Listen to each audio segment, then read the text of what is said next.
धर्मयुद्ध और पुनर्जागरण विश्व इतिहास में को प्रभावित करने वाले महत्वपूर्ण युद्ध जो लड़े गए, उन युद्धों का मुख्य उद्देश्य केवल साम्राज्य प्राप्त करना या किसी शासक को पराजित करके वहाँ पर अपने नए साम्राज्य को स्थापित करना ही नहीं रहा। अगर हम बात करते हैं कि यूरोप महाद्वीप में रोमन साम्राज्य के पतन के साथ जो नए युग की शुरुआत हुई, जिसे हम पुनर्जागरण, नवजागरण या जिसे जिसे हम नवीन विचारधाराओं की शुरुआत या पुनरुत्थान के नाम से जानते हैं, यह घटना मुख्य रूप से युद्ध के बाद का परिणाम थी। ईसाई धर्म के पवित्र स्थान जेरूसलम के अधिकार को लेकर ईसाइयों और मुसलमानों के मध्य जो विश्व के अंदर जो 100 वर्षों तक जो युद्ध लड़ा गया, उसे हम धर्मयुद्ध या क्रूसेड के नाम से जानते हैं, जो 1453 से 1553 के मध्य लगभग 100 वर्षों तक लड़ा गया। इस युद्ध के परिणाम स्वरूप क्या हुआ?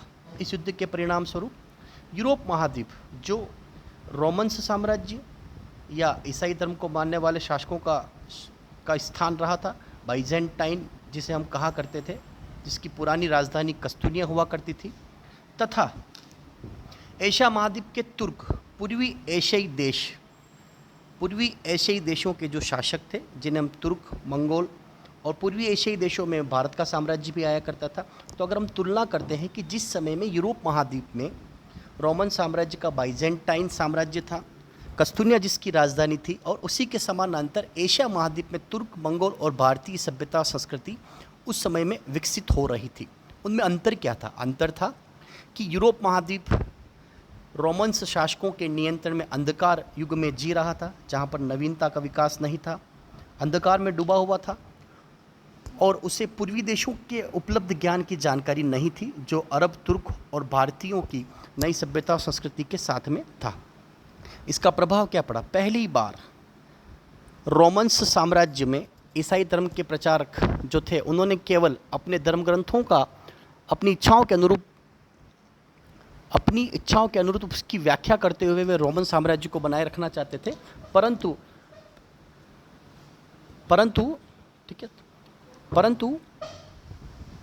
भारत में क्या हुआ?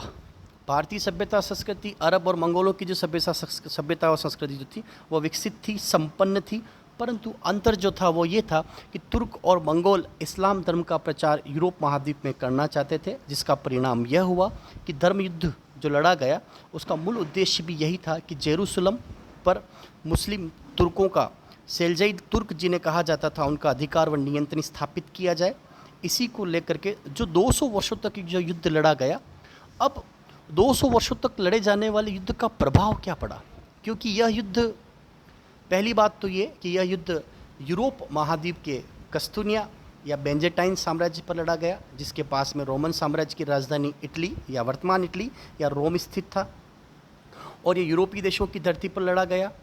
युद्ध में सैनिकों के साथ जो लेखक, शिक्षक, चिकित्सक, चित्रकार, संगीतकार, ये जब युद्धों के साथ युद्ध करने वाले सैनिकों के साथ जब यूरोपीय देशों में आए और उन्होंने अपनी कला, सभ्यता और संस्कृति का प्रचार यूरोप महाद्वीप के अलग अलग देशों में किया, जिससे यूरोप महाद्वीप में ये जो नवीन ज्ञान था, नवीन कलाएं थी, नवीन शिक्षा साहित्य जो था, यह यूरोप महाद्वीप में नहीं था।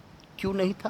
क्योंकि ये परंपरागत व्यवस्थाओं पर चल रहे थे और उन्होंने अपने से विकसित सभ्यता और संस्कृति के संपर्क में आने का प्रयास नहीं किया। तो धर्मयुद्ध वो माध्यम था, 200 वर्षों तक जो युद्ध लड़ा गया वह यह माध्यम था कि पहली बार 200 वर्षों के बाद कस्तूनिया के आसपास के बेंजेटाइन साम्राज्य के जो व्यक्ति थे, वे पहली बार अरब, तुर्क और भारतीय सभ्यता संस्कृति की कला, सभ्यता संस्कृति के संपर्क में आए और उन्होंने उस ज्ञान को धीरे धीरे अपनाना प्रारंभ किया। युद्ध का परिणाम क्या रहा? युद्ध का परिणाम रहा कि कस्तूनिया के ऊपर तुर्कों का अधिकार हुआ और यहाँ से यूरोप महाद्वीप में ईसाई धर्म शासकों की पराजय प्रारंभ हुई, और उस पराजय के साथ ही यूरोप महाद्वीप में इस्लाम धर्म का प्रवेश हुआ, और उस धर्म को मानने वाले व्यक्तियों ने धार्मिक प्रचार के साथ अपनी कला, सभ्यता, संस्कृति का विकास किया, जो धीरे धीरे यूरोप महाद्वीप में अपनाई जाने लग चुकी थी। परिणाम स्वरूप यूरोप व यूनान महाद्वीप के निवासी जो थे वे इस नवीन सभ्यता संस्कृति के संपर्क में आने के बाद उनके अंदर एक बदलाव आया, जिसका प्रभाव व्यापक स्तर पर या नए नए तरीके से देखा गया। एक नयापन आया। नवीन सभ्यता के संपर्क में आने के बाद उन्होंने अपना तुलनात्मक अध्ययन किया कि क्या हम इस सभ्यता संस्कृति से क्या सीख सकते हैं या क्या नवीनता ला सकते हैं या अपने अंदर क्या बदलाव ला सकते हैं। तो ये जो एक विचारधारा बनी, जिसे हम कहते हैं धर्म युद्धों के बाद यूरोप महाद्वीप में जो एक नवीन मानवीय दृष्टिकोण में परिवर्तन आया, यह परिवर्तन ही पुनर्जागरण था। इसके परिणाम स्वरूप यूरोप महाद्वीप में प्रचलित कला, साहित्य, विज्ञान, दर्शन आदि के अंदर जो मूलचूल परिवर्तन हुआ उसे हम पुनरुत्थान या पुनर्जागरण के नाम से जानते हैं। परंतु अगर हम बात करें कि पुनर्जागरण के प्रारंभ होने का मुख्य कारण क्या था, तो यह था युद्ध। क्योंकि युद्ध के योद्धाओं के साथ, सैनिकों के साथ आने वाले विभिन्न साहित्यकार, कलाकार, वैज्ञानिक दृष्टिकोण के विचारकों ने यूरोप महाद्वीप ने अपनी सभ्यता और संस्कृति का प्रचार किया। यह कोई नई बात नहीं थी। जब भी किसी महाद्वीप से परे जब युद्ध लड़े जाते थे तो उनके दो ही आधार हुआ करते थे, एक तो धर्म का प्रचार किया जाए और दूसरा अपनी सभ्यता और संस्कृति का प्रचार किया जाए, अपनी विद्वता या महानता को प्रदर्शित किया जाए। परंतु धर्म युद्धों से पहले का यूरोप जो था वो अंधकारमय था, और धर्म युद्धों के बाद जब वे नवीन ज्ञान, नवीन कला और नवीन साहित्य के संपर्क में आए तो उन्होंने अपना पुनरुत्थान किया, अपने को बदलने का उन्होंने प्रयास किया, और उसका प्रभाव जो देखा गया वह यूरोप में प्रचलित साहित्य पर देखा गया, यूरोप में प्रचलित कलाओं पर देखा गया, यूरोप में प्रचलित जो वैज्ञानिक दृष्टिकोण थे उसके ऊपर उसका सर्वाधिक प्रभाव देखा गया, जो यह दर्शाता है कि किसी भी तरीके से पुनर्जागरण काल में प्राचीन आदर्शों, प्राचीन मूल्यों और प्राचीन विचारकों का तत्कालीन समाज व राजनीतिक स्थिति में समन्वय स्थापित करते हुए एक नवीन सभ्यता संस्कृति का प्रचार हुआ। इस नवीन सभ्यता संस्कृति के प्रचार को ही यूरोप महाद्वीप में धर्म युद्ध के बाद पुनर्जागरण के नाम से जानते हैं। और पुनर्जागरण की विचारधाराओं के बाद यूरोप महाद्वीप में जो राजनीतिक, सामाजिक और जो आर्थिक बदलाव आए, उन्होंने पूरे विश्व को प्रभावित किया। क्यों?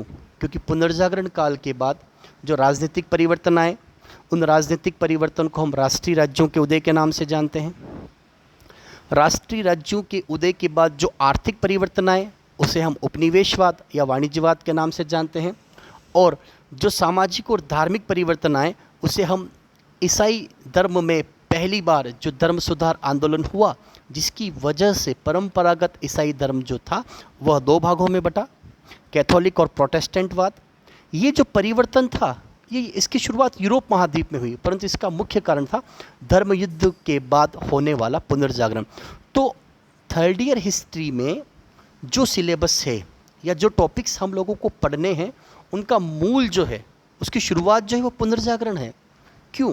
क्योंकि राजनीतिक आधार, नए राज्यों का उदय, राष्ट्रीय राज्यों का उदय, निरंकुश शासकों का उदय, राष्ट्रीय राज्यों के उदय के लिए धन की आवश्यकता के लिए हमने वाणिज्यवादी विचारधारा को स्थापित किया, उपनिवेशवादी विचारधारा को स्थापित किया। उपनिवेशवादी विचारधारा के बाद धार्मिक और आर्थिक नियंत्रण से स्वतंत्रता, क्योंकि हम जानते हैं धर्म आधारित शासन जो हुआ करता था, वह धर्म आधारित शासन का आधार क्या था कि राजनीति पर नियंत्रण, आर्थिक नियंत्रण, सामाजिक नियंत्रण, राजनीतिक आदेशों पर नियंत्रण। पोप का क्या कार्य था? पोप का आदेश, पोप के सारे आदेश, राजनीतिक आदेश, धार्मिक आदेश या आर्थिक आदेश पूरी यूरोप में एक कानून के रूप में थे। परंतु धीरे धीरे उस विचारधारा में परिवर्तन के लिए यूरोप में सामाजिक और धर्म सुधार आंदोलन प्रारंभ हुआ, जिसे हम यूरोप महाद्वीप का सबसे पहला धर्म सुधार आंदोलन के नाम से जानते हैं।